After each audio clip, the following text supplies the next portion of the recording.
أهلا بيكم كل أعزائي المشاهدين وكل أعزائي المتابعين. أهلا بيكم من كل مكان في العالم، أهلا بيكم من كل مكان في الوطن العربي، وأهلا بيكم من كل مكان في الدول العربية الحبيبة والشقيقة. النهاردة معانا أخبار عاجلة، وزي ما احنا عودناكم بننزل فيديوهات تخص التنبؤات والتوقعات والتحليلات الاقتصادية والسياسية، وكمان بنجيب لكم الحدث لحظة بلحظة والمواضيع والأخبار المهمة على الساحة. فاحنا عندنا فيضان قاتل بالمغرب، فيضان قاتل بالمغرب، واشتعال طائرة عليها 140 راكب في أمريكا، ورعب في فرنسا، السماء تمطر حجارة. يلا بينا نشوف مواضيعنا النهاردة. وقبل ما نبدأ بنفكر حضراتكم بسرعة باوعى تنسى تعمل لنا لايك للفيديو، لأن اللايك هو الحاجة الوحيدة اللي بتساعدنا علشان نكمل هذه المسيرة ونكمل فيديوهاتنا. فاوعى تنسى تعمل لايك لقناة سر للغاية فادي فكري. وكمان يا ريت حضرتك لو عايز يوصلك كل جديد وحضرتك جديد معانا، يا ريت تشترك في القناة وتفعل الجرس او تعمل اشتراك او سبسكرايب علشان يوصلك كل جديد في كل لحظة وكل ساعة. ومع الفكرة الجديدة اللي احنا عاملينها في قناة سر للغاية فادي فكري، ومن اهم الافكار الجديدة لسنة 2022 عام البلاء والوباء والغلاء، فاحنا بنلتجئ الى الله سبحانه وتعالى علشان ناخد طاقة ايجابية وعلشان ناخد كمان ثواب. فكرة جديدة انك بتاخد معلومة من الفيديو وتاخد ثواب من الله سبحانه وتعالى، ويتفتح لك ابواب كتيرة لو كتبت كلمة امين، لان بتتردد مليون مرة وبتتردد مئات الالاف بسبب حضرتك كاتب امين. فهنقول لله سبحانه وتعالى: اللهم ارفع عنا البلاء والغلاء والوباء، وانزل رحمتك ولطفك على عبادك يا رب العالمين، امين. يا ريت تكتب امين، والله ما هتخسر شيء نهائي، بل ممكن تكسب كتير. عشان نخش في المواضيع، يلا بينا نشوف اول موضوع معانا واول خبر مهم ايه هو. عندنا الخبر ده يا جماعة: رعب في فرنسا، عواصف وامطار ثلجية بحجم كرات التنس تحطم المركبات او السيارات. بصوا يعني انا عايزك تشوف المنظر عشان تقول برضو الحمد لله اللي احنا فيه، الحمد لله ان احنا فيه، احنا احسن من غيرنا بكتير جدا. لو تتخيل حباية التلج جاية قد ايه. حباية التلج لو شايفها كده جاية قد كورة التنس، وبتكسر ازاز العربيات، وعاملة مشاكل غير عادية في فرنسا الآن. وهنا برضو الخبر نفس الفكرة، بيقولك عواصف مصحوبة برياح شديدة وأمطار ثلجية تضرب فرنسا. علشان نقول يا جماعة ان العام ده عام غريب جدا جدا، والطبيعة وغضب الله يعني شديد هذا العام. نقرأ مع بعض الخبر ونعرف ايه اللي بيحصل في فرنسا بسرعة.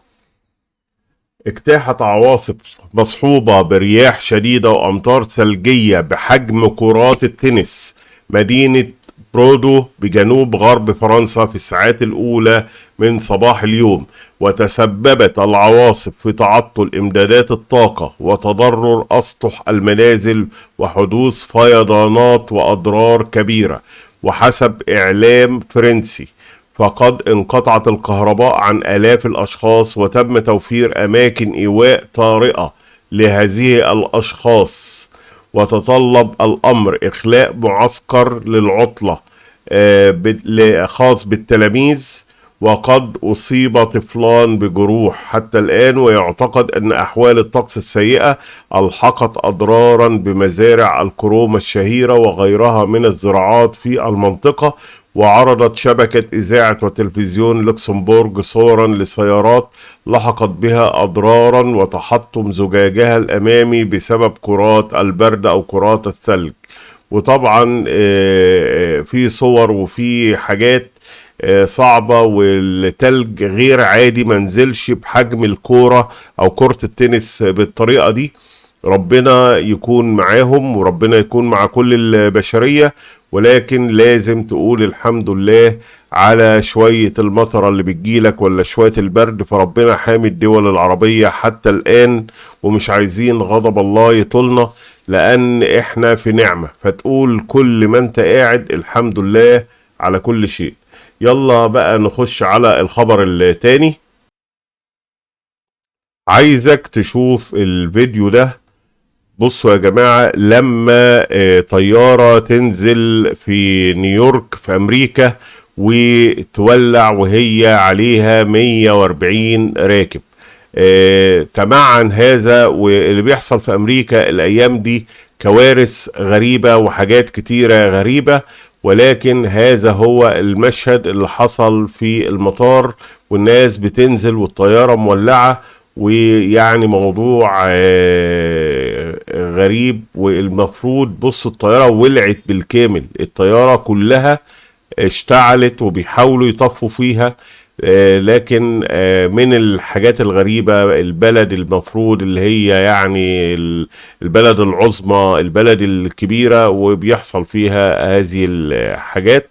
وزي ما قلنا وزي ما انا قلت لكم، بداية نهاية أمريكا، وهتشوفوا حاجات غريبة بتحصل في أمريكا.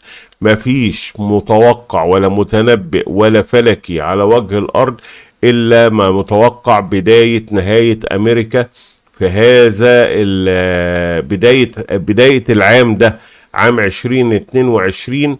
هي البدايات النهايات لأمريكا.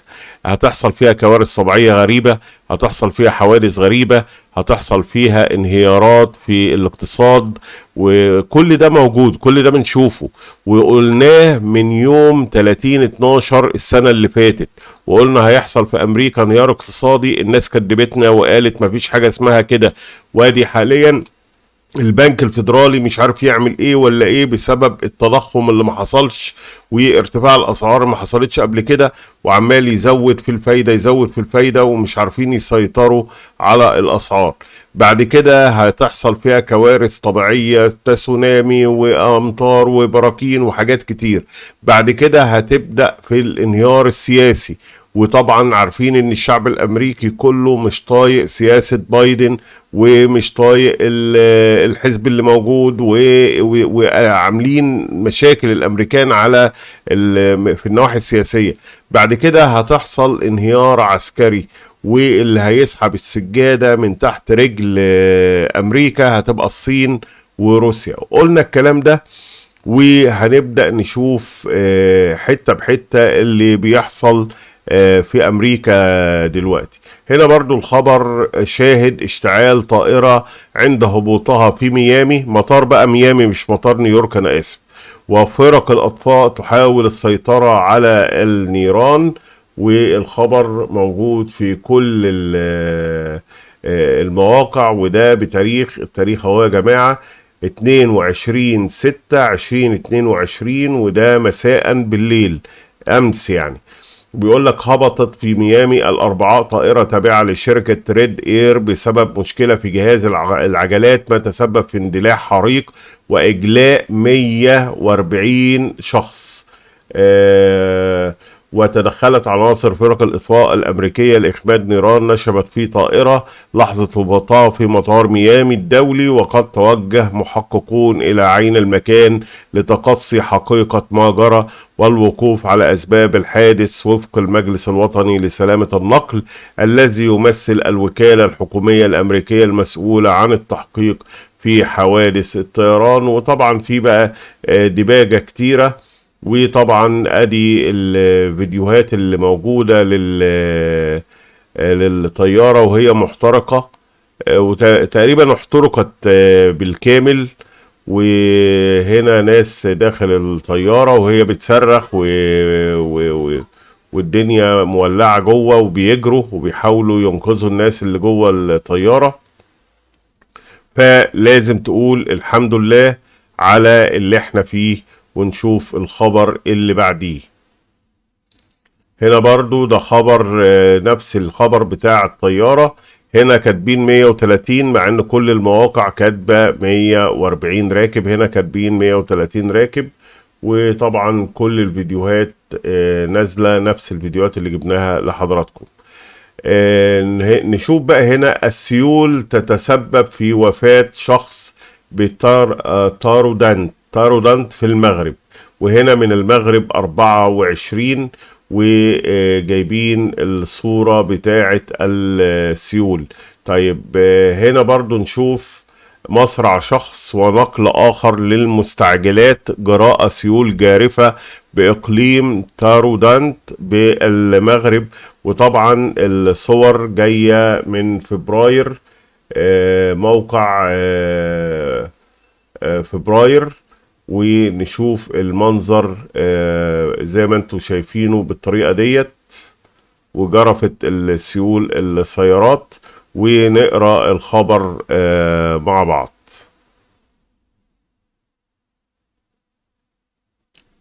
بيقول لك مصرع شخص ونقل آخر للمستعجلات جراء سيول جارفة بإقليم تارودانت. وهنا بيقولوا شهدت جماعة والقاضي بإقليم تارودانت أمس سيول جارفة، وذلك بسبب الأمطار الغزيرة التي تعرفها المنطقة. وتسببت السيول في مصرع شخص ونقل آخر إلى مستعجلات المستشفى الإقليمي، بينما عزلت دواوير كثيرة عن العالم الخارجي. واستنفرت السلطات بمختلف تلاوينها. وأوضحت مصادر مطلعة لفبراير بأن الأمطار المصحوبة بعواصف رعدية قد تسببت أيضا في خسائر مادية فادحة للسكان والفلاحين، وزرعت الرعب في صفوف الساكنة، خاصة وأن المنطقة لم تشهد لها مثيلا منذ سنوات. وأكدت المصادر ذاتها بأن الناجي الوحيد من الفيضانات حالته الصحية مستقرة، ويخضع لمراقبة طبية دقيقة بالمركز الاستشفائي المذكور. واستنفرت السلطات المحلية بالجماعات المذكورة، وكذا عناصر الدرك الملكي والوقاية المدنية التي وجدت صعوبات كبيرة للوصول إلى أماكن عدة بسبب وعورة التضاريس والمسالك الطرقية. وطبعا في حوادث وانقلاب للسيارات واحتجاز لبعض المناطق. فبرضو ربنا يكون مع اخواتنا واحبائنا واصدقائنا في المغرب، وان شاء الله تبقى حاجة بسيطة وتعدي على خير. هنا يا جماعة كان فيديو سريع في اخبار سريعة، مش هطول على حضراتكم، ولكن بفكركم في نهاية الفيديو بالاشتراك في القناة وتفعيل الجرس، وكمان ما تنساش تعمل اللايك للفيديو في قناتكم، قناة سري للغاية فادي فكري. ونخرج بالدعاء اللي بناخد عليه ثواب من كل فيديو، ونقول بسرعة اللهم ارفع عنا البلاء وادفع عنا الوباء، وانزل رحمتك ولطفك على عبادك يا رب العالمين. يا ريت تكتب امين في كل فيديو عشان تاخد ثواب زي ما احنا بناخد الثواب. كان معكم فادي فكري من قناة سر للغاية فادي فكري، والسلام ختام.